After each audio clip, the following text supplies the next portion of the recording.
They were the first large animals to fly.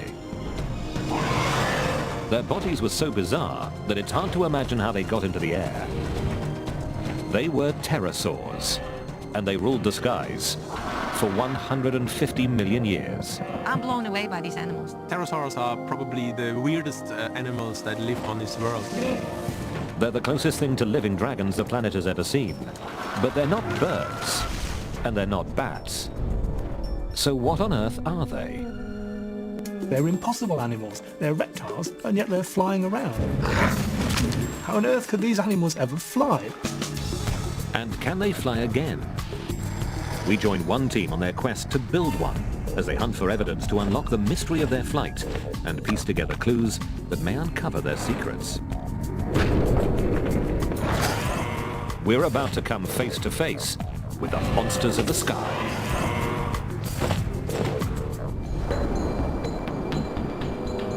"100 million years ago, the Earth was a place in which many strange monsters swam and roamed. The planet was in the grip of giant reptiles, and the ancient game of hunt and kill played out on a scale we wouldn't recognize today.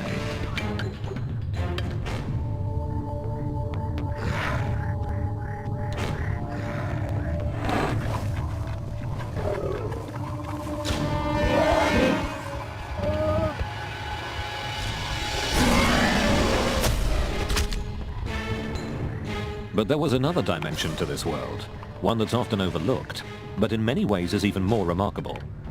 Our planet was also home to some incredible and mysterious creatures. Flying reptiles, some of them bristling with teeth. Pterosaurs.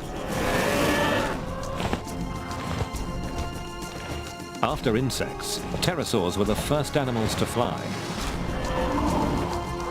And they became a global air force.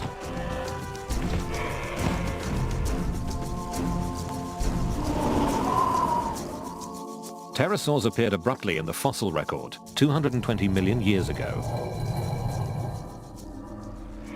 We still don't really understand how they evolved. But we do know that after they arrived, they spread around the globe, undergoing some of the strangest costume changes in the history of life.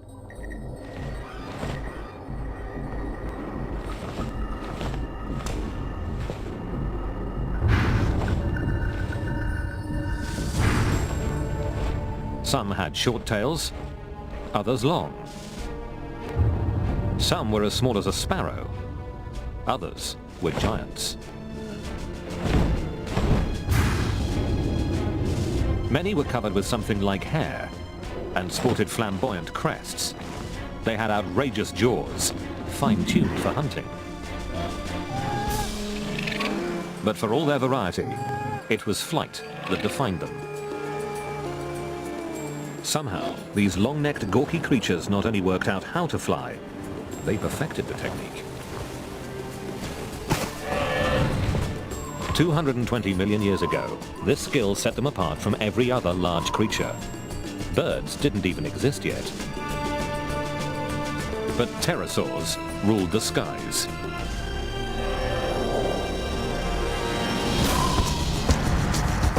We're only just beginning to solve the mysteries of their reign. What was it like in the world of the pterosaurs? How big did they get?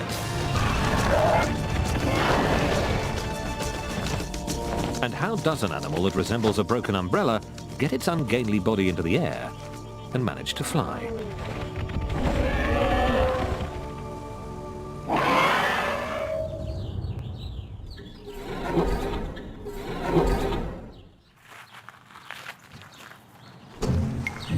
Hi guys. Hey Margot.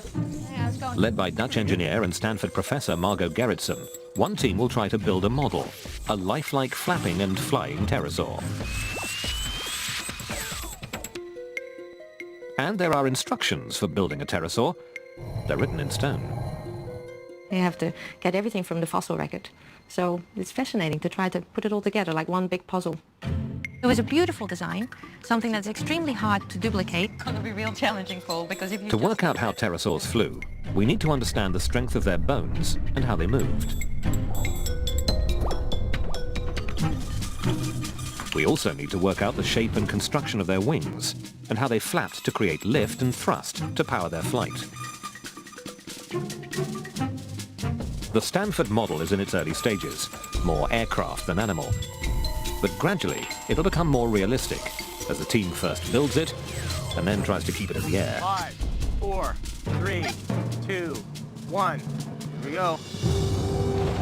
Their goal is to uncover the flight secrets of the first large animal to take to the skies.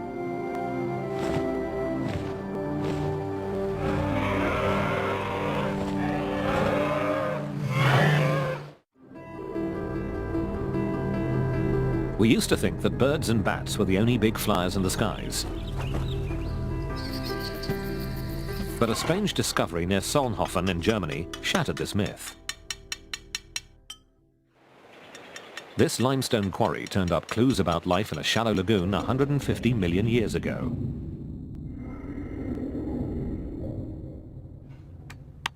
Less than 250 years ago, a quarryman here found something baffling. It seemed to defy explanation. Naturalists of the 1700s fumbled for answers based on familiar known creatures. Some thought it was a type of duck. Others believed it was a kind of bat. Yet others thought the wings would have been used for swimming underwater. But the fossil defied them all. It was unlike anything ever collected before. At the Natural History Museum in Paris, Philippe Taquet walks in the footsteps of the man who finally unraveled the mystery. That sleuth was Georges Cuvier.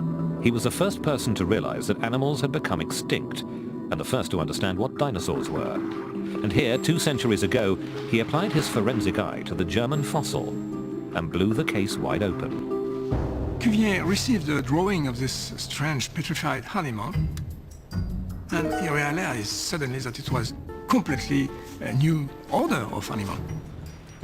It was a new branch on the tree of life. Cuvier spotted a tiny bone in the jaw, like those found in only one kind of animal. The weird winged creature was a reptile. But what was a reptile doing in the sky? You have a reptile flying. This was completely surprising.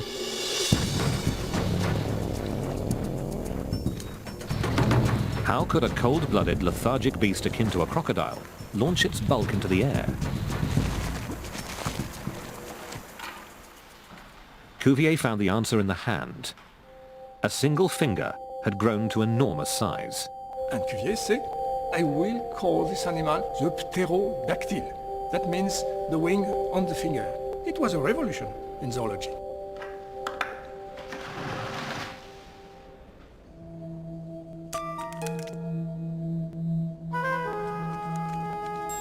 Cuvier could only imagine what it looked like when it took to the air.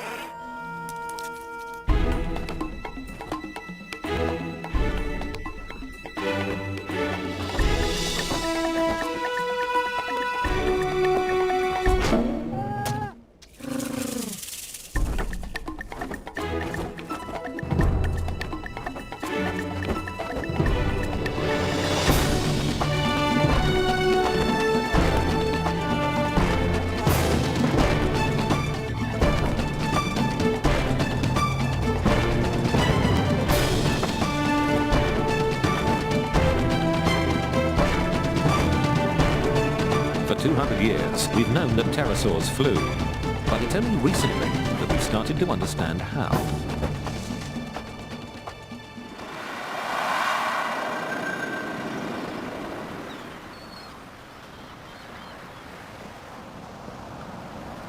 It's easy to overlook what an incredible amount of skill it takes to fly. To get answers about how pterosaurs did it, we can look at the wings of birds and bats. All flying animals use the bones of the hands and fingers to fly, but they do it in different ways. Birds have lost the 4th and 5th fingers. They take the first 3 fingers, and these form the supports for the feathers. In bats, it's a different story. The 4 fingers stretch and control the membrane, while the thumb is free. With pterosaurs, the little finger disappeared and the ring finger was stretched dramatically. The signature weirdness of pterosaurs is this one mega finger that supported the entire wing.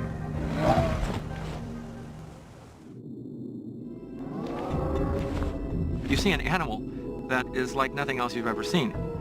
It's the most bizarre, ungainly, beautiful creature. I mean, it's flying with a finger. Evidence of that finger is elusive. Pterosaur fossils are extremely fragile. It's very rare to get a beautiful specimen of a pterosaur.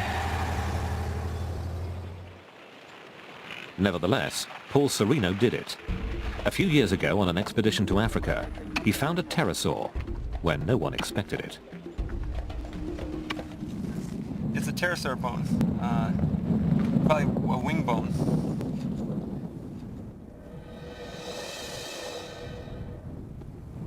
The sandstone's missing this end, but this end. Pterosaurs are virtually unknown from Africa. There were just bits and pieces recorded, and it really was an incredible discovery.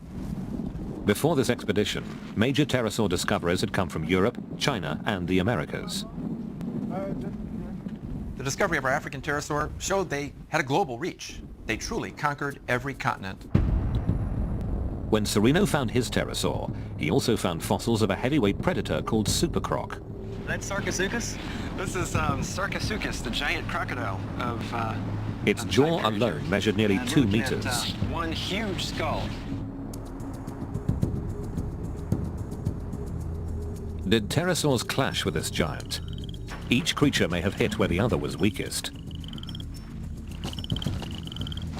Pterosaurs may have gone for easy pickings in the supercroc's nest. And the croc probably attacked when the awkward pterosaurs were on the ground.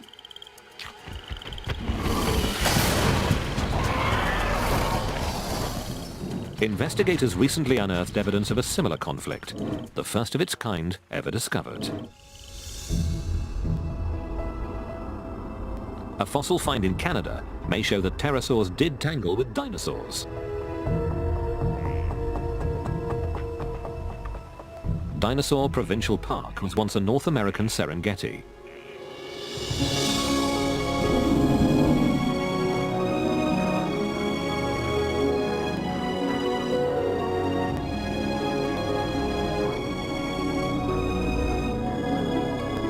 Pterosaurs here tried to steer clear of danger on the ground.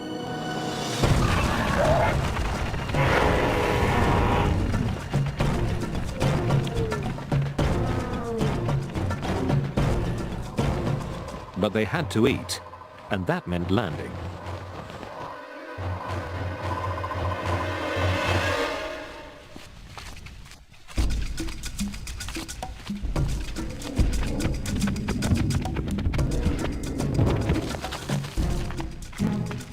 Eons later, a fossil hunter found hints of what may have been one pterosaur's last landing. I walked around a corner and took a couple more steps and looked down, and there was this long, skinny bone. And I'm like, this is interesting. It was part of a pterosaur's mega finger, and fragile pterosaur fossils don't usually last long in the open air. Not only that, but the first bone led to several more. And then to an incredible discovery. A tooth from something like a velociraptor sunk into the pterosaur's shin. What had happened here?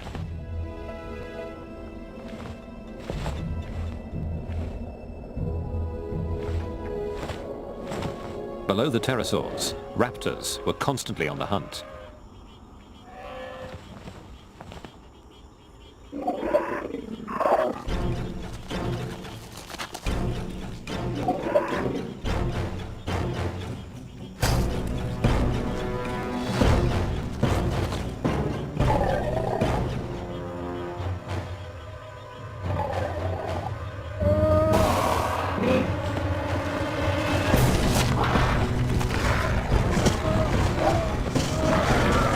Pterosaurs on the ground were vulnerable. Their power was in the air. Flying was their ultimate survival tool. Pterosaurs dominated the skies, and they did this for 140 million years, which is a tremendously long period of time. Primarily they did this because they were the first to get into the skies. Before birds evolved, pterosaurs had the skies to themselves for 70 million years. They spread across the globe and morphed into a wild variety of forms. And aside from the power of flight, they all had one thing in common. Pterosaurs were incredibly effective predators. They could gobble up almost anything they could find. Their jaws tell the story of what they ate. We know of a lot of pterosaurs have no teeth in their jaws. It's quite possible that they were scavengers, and perhaps in some cases they fed on the bodies of dead dinosaurs.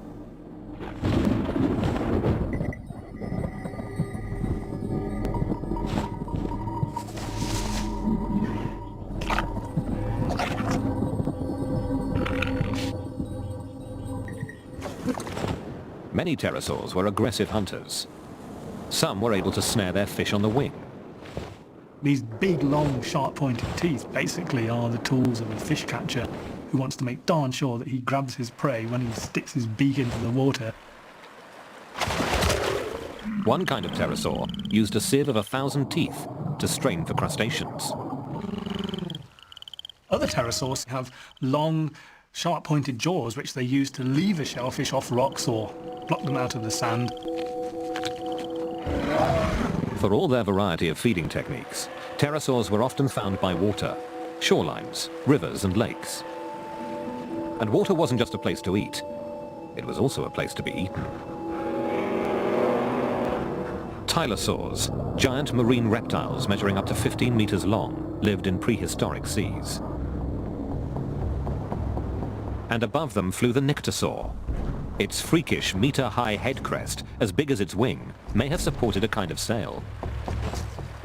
To find prey, the nyctosaur had to fly low.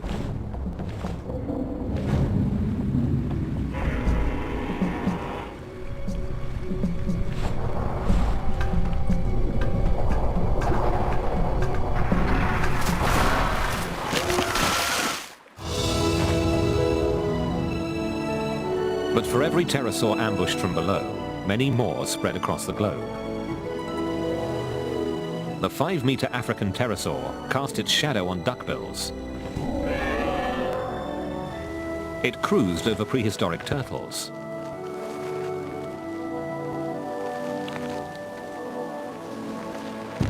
But with every skimming flight over water, it risked being torn from the sky.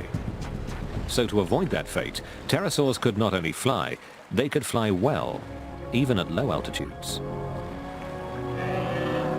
And the evidence of these aerial skills comes not from a new fossil wing, but from ancient tracks preserved in stone.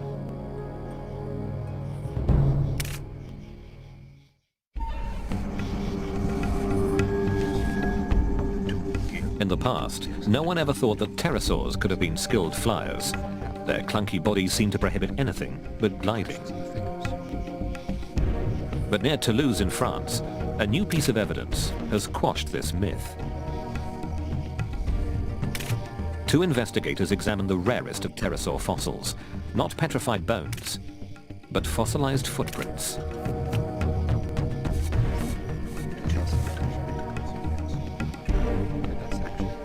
It's a unique site in the world.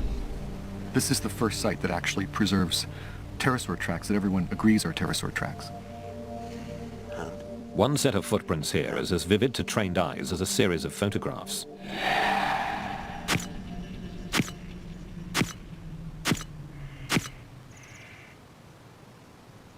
It's the only known record of a pterosaur landing, and how a flyer lands reveals how well it's able to control its flight.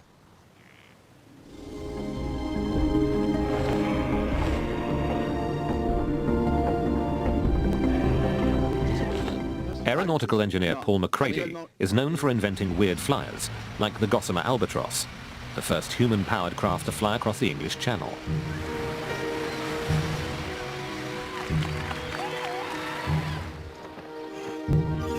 Captivated by pterosaurs, McCready set out in the 1980s to make the giant fly again. His team's biggest challenge was flight control. especially working out how to steer. Fossil expert Kevin Padian advised the project.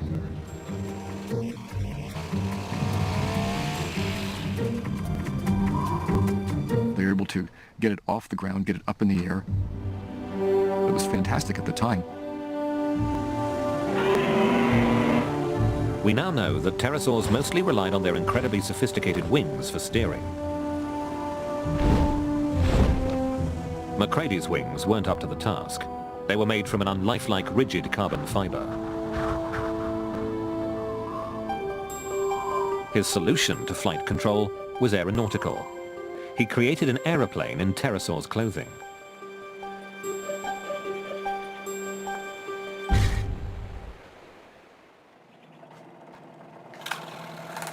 Gerritsen, on the other hand, is aiming for a lifelike pterosaur that steers like the real thing. Really what's helping us most is that we know a lot more about pterosaurs.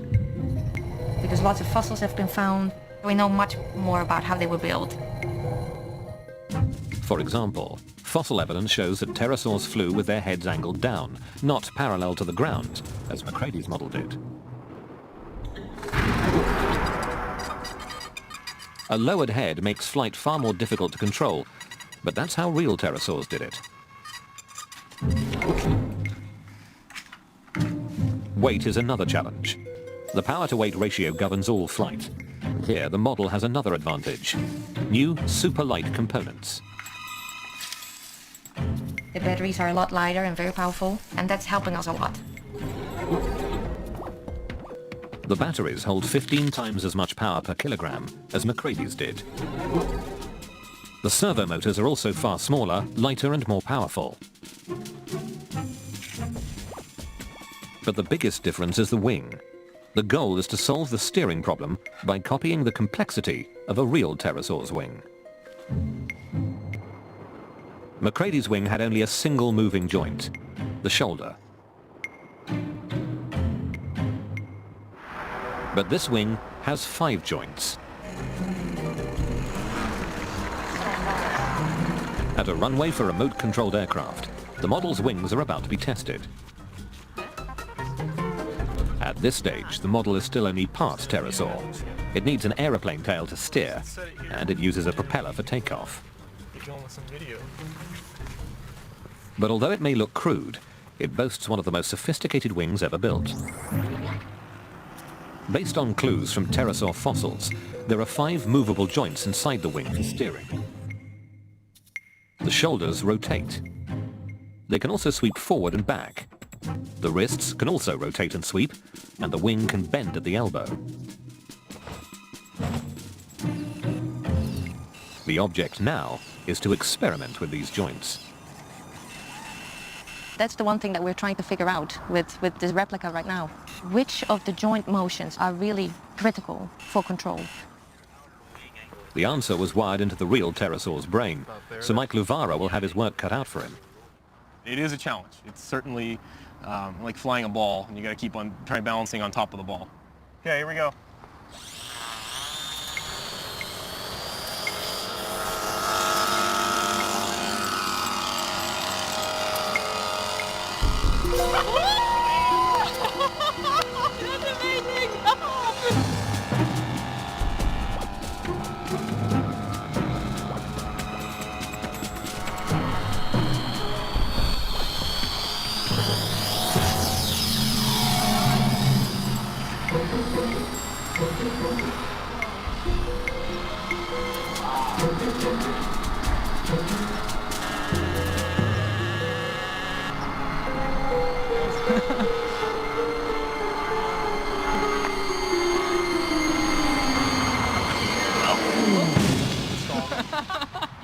Oh well.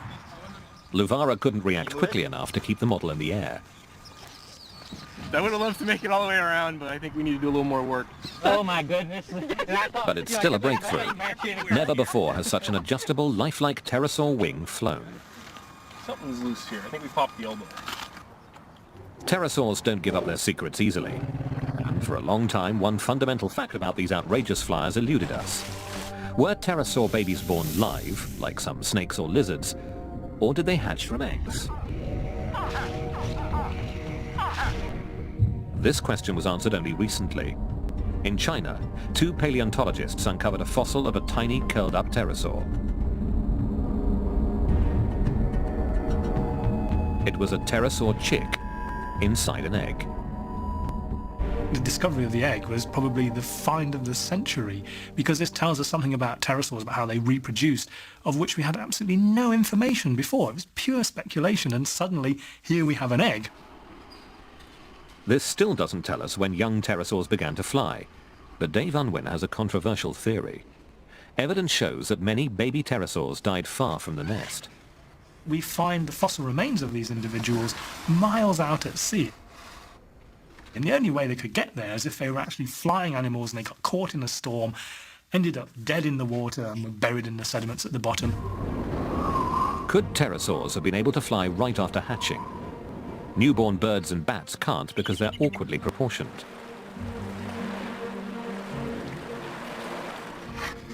To prove his hunch that pterosaurs could take wing right after birth, Unwin needs more evidence.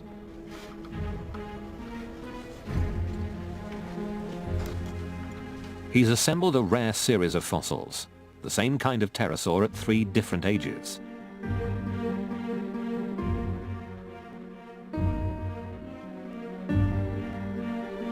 He measures the length of the bones that make up the arm, then those of the megafinger. Unwin finds that the arm and the megafinger grow at the same rate. So the proportions of the wing don't change. He also measures bones that have nothing to do with flying, like the beak, and finds that these proportions do change. So only the flight-critical bones keep the same ratio. The evidence about pterosaur hatchlings now comes together. They have all their forelimbs, they have their wing membranes. These tiny little pterosaurs could fly.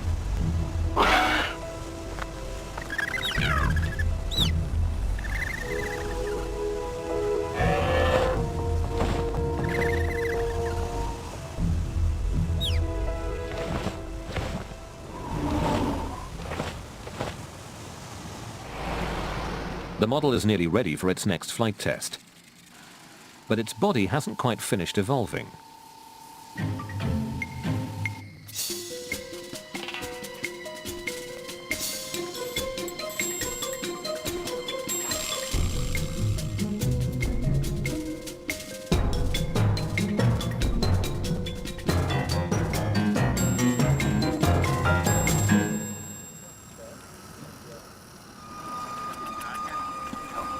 It looks so real. After its makeover, the replica is so lifelike that it's given a name. Herky, short for Hercules. And now Herky gets an accessory. It's something that real pterosaurs never evolved or needed. A parachute. Pterosaurs were known for their weird head crests. This metal one is part of a system to keep the head pointed into the wind, as real pterosaurs probably did in the air. For this crucial test, a large remote-controlled aeroplane will carry Herky aloft and then drop him. You want to check it? This is going to be our first flight with fur on the wings. It could go unstable, but I think in generally we're going to be quite all right with it. This is close to being the weirdest thing I've ever flown.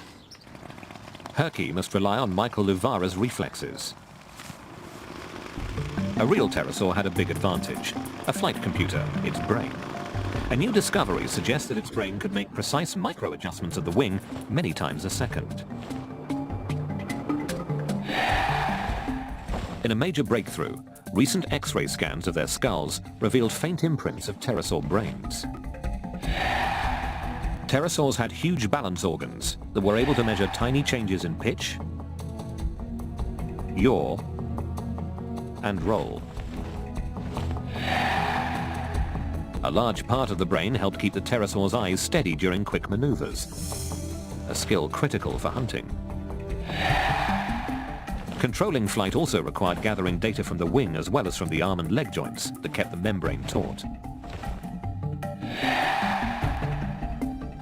This information was analyzed by another processor that was the core of the flight computer.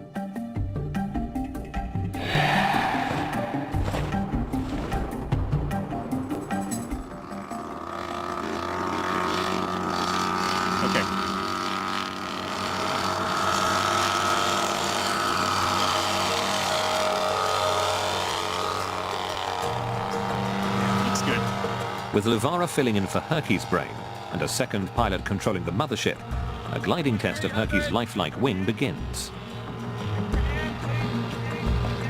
Altitude. Okay, one more lap. The pterosaur will be released at a height of over 200 meters. Okay, countdown to launch. 5, 4, 3, 2, 1. Now. The drop is clean, but the next step is critical. The head, pointing straight ahead for takeoff, must be angled down into a realistic position.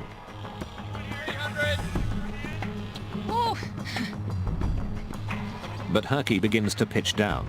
Luvara tries to release the parachute.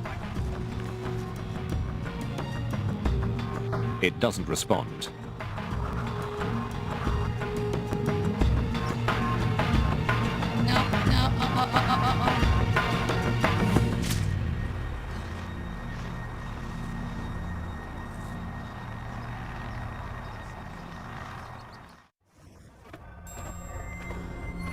The reason for Herky's failed flight can be found by once more looking at birds and bats. They're the only two large animals alive today to have mastered a particular wing motion that keeps them in the air. It's called the flight stroke. If you want to get up in the air, you have to do a certain kind of motion with your arms. And you can't just flap like this, it doesn't work. It actually requires a stroke that's down and forward, up and back, down and forward, up and back. Pumping wings at high power for a long time is something that only warm-blooded creatures like birds and bats can do. They have a racing metabolism, the equivalent of a V8 engine. Taking to the air requires a lot of energy, and it requires sustained energy. If you want to stay up in the air, for safety's sake, you better be able to have a good energy reserve. Otherwise, you run out of gas and fall down in the middle of a big flight. It's not good for you. But pterosaurs were reptiles, and all living reptiles are cold-blooded. Could pterosaurs have been warm-blooded reptiles? There's a convincing clue to suggest that this may have been the case. A fossil recently discovered in Inner Mongolia shows a pterosaur that had fur not only on its wings, but on its body. This was also an animal with a big motor, but only warm-blooded beasts need fur to conserve heat. They're burning energy like mad, and they're able to burn that energy in bursts when they really need to. Something about that kind of lifestyle requires a physiology like a bird that is burning fast and hot. Maybe pterosaurs would have felt warm if you touched one. They were everything but like today's reptiles.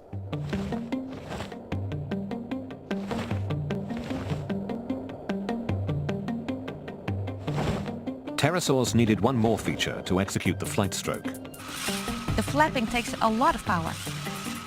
There's a big wings, and it's flying at high speed. So we need a big motor. But a big motor adds weight, and analysis of the last flight showed that Herky was already heavy and descended too fast. Why?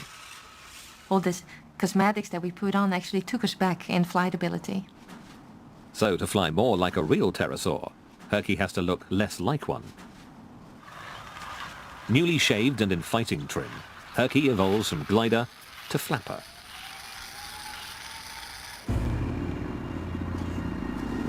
Herky's been worked over, crash-tested and refined. He's as close to a real pterosaur as the team can make him. But is he close enough?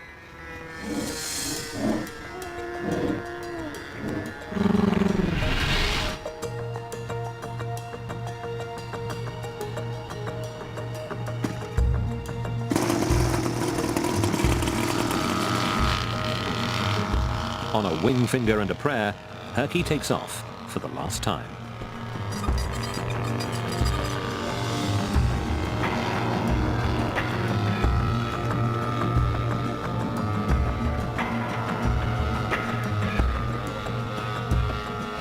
Five, 4, 3, 2, 1. Here we go. Now it's time to flap.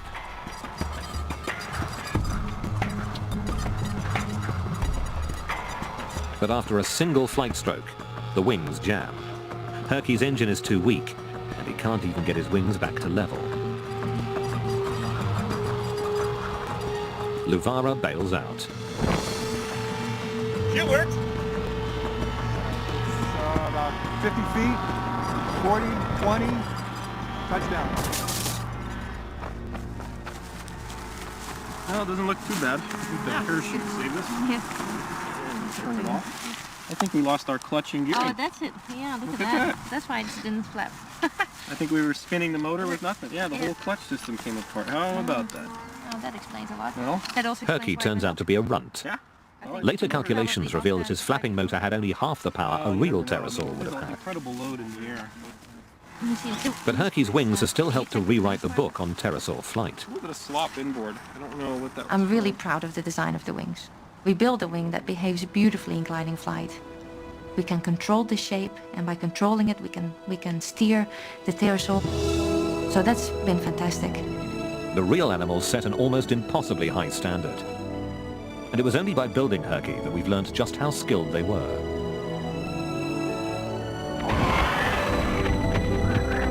They had the power of flight, and they used it to conquer the globe.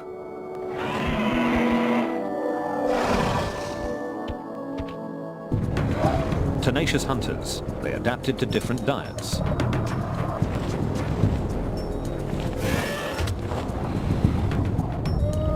They filtered, probed, scavenged, and in a tour de force of flight control, even grabbed fish on the wing.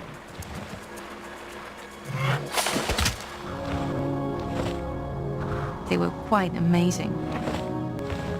Compared to every living animal that I know, every living flyer or man-made flyer, I think the pterosaurs beat them all.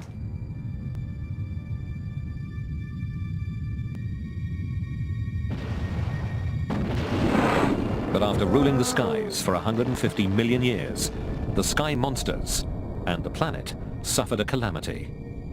An asteroid struck the Earth.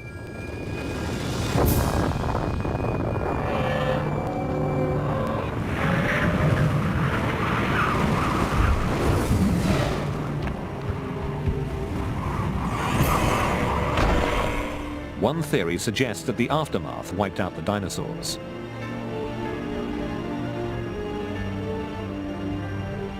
The monstrous marine reptiles also disappeared. And pterosaurs, the master flyers, were gone forever.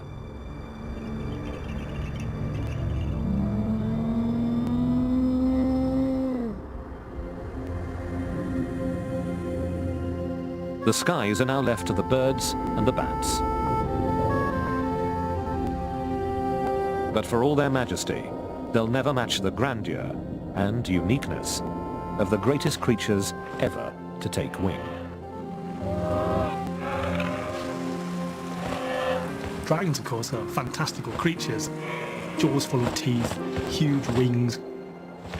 These, of course, are myths, never existed. But there were creatures who had all this.